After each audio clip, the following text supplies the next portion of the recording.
कोपरगाव शहरातील अतिक्रमणातील घरांना नियमित करण्याची मागणी स्नेहलता कोल्हे यांनी केली आहे। पालिका निवडणुकीच्या निकालानंतर मी महसूल मंत्री म्हणून कोपरगावला येऊन 7-12 वाटप करून देतो। त्यासाठी 5,500 घरांना कोणताही खर्च लागणार नाही अशी ग्वाही महसूल मंत्री चंद्रशेखर बावनकुळे यांनी कोपरगावात दिली। कोपरगावच्या भाजप मित्रपक्ष आघाडीचे नगरसेवक नगराध्यक्षपदाच्या उमेदवारांच्या प्रचारार्थ आयोजित जाहीर सभेमध्ये महसूल मंत्री चंद्रशेखर बावनकुळे बोलत होते। सभेच्या अध्यक्षस्थानी संजीवनी उद्योग समूहाचे अध्यक्ष बिपिन कोल्हे होते। बावनकुळे म्हणाले की तुमच्या मालमत्तेचं रक्षण करण्याची जबाबदारी महसूल मंत्री म्हणून माझी आहे। नक्षा योजनेमध्ये कोपरगावकरांचा एकही रुपया घेणार नाही। तुमच्या घरांचा लँड रेकॉर्ड सिटी सर्व्हे करून देण्याची जबाबदारी देवेंद्र फडणवीस सरकारची राहील। संपूर्ण महाराष्ट्रात समर्पित जीवन जगणारा कोल्हे परिवार आहे। विवेक कोल्हे ही परंपरा पुढे चालवतायत। मी 22 वर्षांपासून विधिमंडळात आहे। मी ऊर्जा मंत्री असताना 2014 मध्ये स्नेहलता कोल्हे निवडून आल्या। अनेक आमदारांना 2-3 वर्ष विधिमंडळाची इमारत आणि मंत्रालयाची 7 मजल्यांची इमारत समजेल की नाही, परंतु मला अभिमान आहे तेव्हा भाजपच्या 122 आमदारांमध्ये उत्कृष्ट काम करणाऱ्या आमदारांमध्ये स्नेहलता कोल्हे यांची गणना झाली असल्याचं मंत्री बावनकुळे यांनी स्पष्ट केलं। मी तुमचे 7-12 वाटप करणार आहे। प्रधानमंत्री घरकुल देणार आहे। सत्ता आल्यावर ब प्रकारातील जमिनी वर्ग 2 मधून वर्ग 1 मध्ये करणार आहे। केवळ कोपरगावच्या जनतेने भाजप मित्रपक्षाच्या उमेदवारांना निवडून द्या असं आवाहन मंत्री बावनकुळे यांनी केलं। आणि बंधू भगिनींनो, विवेक भैया आणि स्नेहलताताई तुमच्या माध्यमातून मुख्यमंत्री आणि मी सही करतो। त्या सही करून या कोपरगावच्या जनतेच्या विकासाकरता जो तुम्ही संकल्प केला आहे त्या संकल्प पूर्तीची निवडणूक 20 तारीख आहे। त्या संकल्प पूर्तीची निवडणूक 20 तारीख आहे।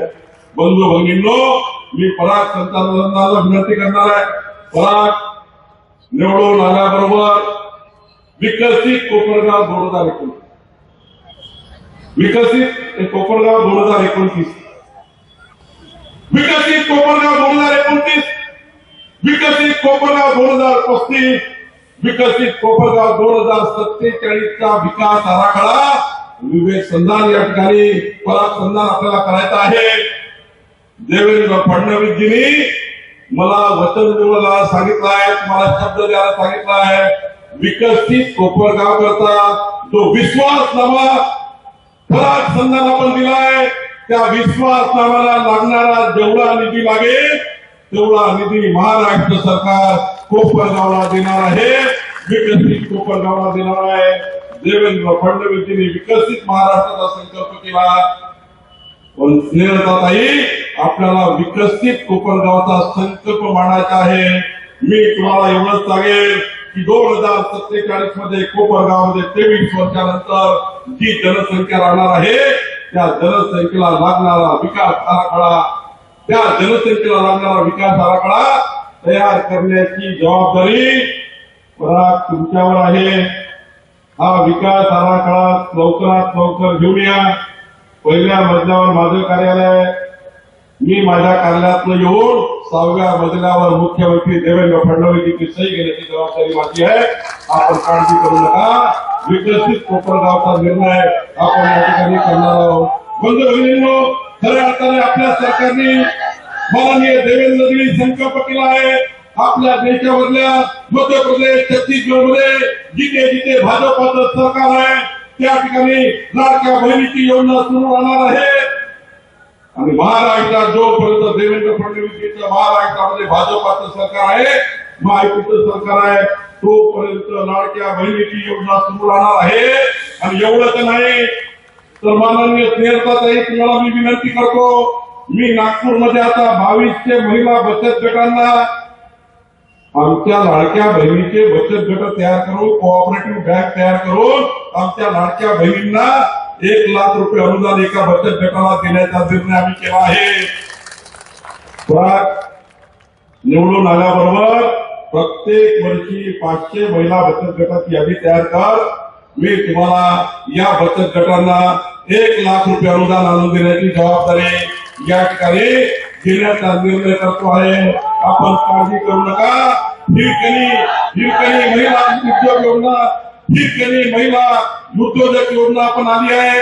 आमच्या लाडक्या बहिणी करता हिरकणी महिला उद्योगाच्या माध्यमातून आपण कोपरगावच्या आमच्या लाडक्या बहिणींना हिरकणी महिला उद्योगाच्या माध्यमातून योजना आपण देणार आहोत। एवढंच नाही, माननीय पंतप्रधान नरेंद्र मोदी यांच्या सरकारकडनं आमच्या लखपती दिदी करण्याची योजना या कोपरगावमध्ये आपण आणतो आहे. परागी जेवढी यादी करायची तेवढी करा. आमच्या कोपरगावच्या लाडक्या बहिणींना लखपती दिदी करण्याचा निर्णय आपलं सरकार करणार आहे. बंधू भगिनींनो, माननीय देवेंद्र फडणवीसांनी आपल्याला वचन दिलं होतं, आपलं सरकार जर आलं तर महाराष्ट्रातल्या 45 लक्ष शेतकऱ्यावर 27,000 कोटी शेतकऱ्याच्या शेतातल्या विजेच्या पंपाचं बिल बाकी आहे. हे कमळाचं मत किती महत्वपूर्ण आहे बघा. तुम्ही कमळाला मतं दिले स्नेहलताई यांना. आता जर मी मंत्री झालो, आता देवेंद्रजी ऊर्जा मंत्री म्हणून त्यांच्याकडे कारभार आहे. मला अभिमान आहे, माननीय देवेंद्र फडणवीसजी मुख्यमंत्री झाल्यानंतर या महाराष्ट्रातल्या 45 लक्ष शेतकऱ्यांच्या शेतामधले विजेच्या पंपाचे 27,000 कोटी रुपये माफ करण्याचं काम देवेंद्र फडणवीस सरकारने केलं, आपल्या सरकारने केलं. आणि एवढंच नाही तर पुढचे 5 वर्ष एकही रुपया विजेचं बिल शेतकऱ्याच्या पंपाचं येणार नाही, शेतकऱ्याच्या विजेच्या पंपाचं येणार नाही. हा निर्णय देवेंद्र फडणवीस सरकारने केला. आणि आता तर देवेंद्रजींनी निर्णय घेतलेला आहे, तुमच्याकडे जे कोपरगावला वीज येतं ही आमच्या नागपूरवरनं येतं, चंद्रपूरवरनं येतं, भुसावळवरनं येतं, परळीवरनं येतं. ही वीज तुमच्याकडे येतं. ही वीज आता 8 रुपये रेट आहे. आमच्या कोपरगावच्या बहिणीने समजून घ्या, ही 8 रुपये विजेची रेट आहे. 2025 पासून 2029 पुढच्या 5 वर्षांनी या विजेचा रेट 12 रुपये होणार आहे. कोळसा जसा जसा महाग होईल तसा तसं विजेचं बिल वाढणार आहे. कोळशाचे रेट वाढले की विजेचे रेट वाढतात. 12 रुपयाची वीज या ठिकाणी कोपरगावच्या जनतेला परवडण्यालायक नाही आहे. आणि म्हणून आपल्या सरकारने निर्णय घेतला की 2029 मध्ये कोलेताई आपण जेव्हा जनतेला मत मागू तेव्हा 12 रुपयाची वीज कोपरगावला देणे हे आपल्याला जनतेला परवडणार नाही. देवेंद्र फडणवीसनी निर्णय घेतला, आता कोपरगावमध्ये मुख्यमंत्री सौर वाहिनी योजना येणार आहे. सूर्यप्रकाशावर वीज तयार होणार आहे. सूर्यप्रकाशाची वीज 2 रुपये 80 पैसे रेटनी तयार होणार आहे. 2 रुपये 80 पैसे रेटनी सूर्यप्रकाशावर वीज तयार होणार आहे. आणि कोपरगावला आपण 2029 मध्ये 2 रुपये 90 पैसे आणि तुमच्या घरापर्यंत आणण्याकरता जो खर्च लागेल तो खर्च मी तुम्हाला देवेंद्र फडणवीसच्या सरकारकडे वचन देतो की 2029 मध्ये जेव्हा आम्ही तुम्हाला कमळाला मत मागू तेव्हा खऱ्या अर्थाने कोपरगावची वीज 12 रुपये रेट नसेल 6 रुपये रेटने देण्याचा निर्णय आपलं सरकार करणार आहे. 6 रुपये रेटने विजेचा रेट आपण देणार आहे. आता तर पहा, माननीय पंतप्रधान मोदीजींनी सूर्यघर योजना दिली आहे. पंतप्रधान सूर्यघर योजना, या सूर्यघर योजनेचं 30,000 रुपयाचं सूर्यघर येतं. तुम्ही यादी बनवा, निवडून आल्याबरोबर ज्यांच्या बहिणी त्या ठिकाणी आमच्या लाडक्या बहिणी, तुम्हाला माझी विनंती आहे, 100 युनिट वीज वापरणारे 100 युनिट वीज वापरणारे जे ग्राहक आहेत त्यांच्या घरावर सूर्यघर लावत आहे. तुमचे या ठिकाणी बसलेल्यापैकी 60% लोक असे आहेत जे 100 युनिट वीज वापरतात. सर्व जेवढ्या झोपडपट्टीचे नाव आपण घेतले आहे, जेवढ्या नगराचे नाव आपण घेतलेले आहे, ते सर्व 100 युनिटच्या वर वीज वापरत नाही. पहा, तुम्ही यादी बनवा. मी तुम्हाला प्रधानमंत्री सूर्यघर योजनेचे 5,000 घरं या कोपरगावला मंजूर करून देण्याची जबाबदारी मी घेतो आहे. 5,000 घरं. आणि सूर्यघर लागल्यानंतर पुढचे 15 वर्ष विजेचं बिल येणार नाही. पुढचे 15 वर्ष विजेचं बिल कोपरगावमध्ये येणार नाही, त्या घराला येणार नाही. ही सूर्यघर योजना आपण या ठिकाणी करत आहे. खरं तर मला या ठिकाणी एवढंच सांगत आहे, माननीय देवेंद्रजींनी मला महसूल मंत्री म्हणून जबाबदारी दिली. खरं तर या राज्याच्या इतिहासामध्ये कधी हा निर्णय झाला नाही. कुठल्याही सरकारने तुकडेबंदी कायदा निरस्त केला नाही. पण मला या ठिकाणी आपल्याला सांगत आहे, या महाराष्ट्राच्या 60 लाख घरांना कोपरगावच्या सर्व वस्तीमध्ये राहणाऱ्या लोकांना आता तुकडेबंदी कायद्याचा जो अडचण होती 500 फुटाचा. याप्रसंगी स्नेहलता कोल्हे, विवेक कोल्हे आणि पराग संधान यांची ही भाषणं झाली. आपल्या या कोपरगाव विधानसभा मतदारसंघामध्ये तर साहेबांनी सहकार्य केलं, पण आज नगरपालिकेचे प्रलंबित प्रश्न खूप मोठे आहेत आणि ते विशेषतः आपली घरं आपल्या नावावर नाही. साहेबांकडे महसूल खातं आल्यापासून अतिशय दमदार कामगिरी, तातडीने तत्पर निर्णय आणि अतिशय मेहनती महसूल मंत्री आपल्याला मिळाले असल्यामुळे निश्चितच आपल्याला आपलं काम होईल याच्यावर माझा विश्वास आहे. आणि आपल्या महिला भगिनींना मी एकच सांगते, देवाभाऊनी तर विश्वास दिलाय लाडक्या बहिणींना, कधी आपण कोणाचे लाडके होतो का हो? आपल्या नावावर कधी 4 पैसे तरी कोणी विचार केला होता का?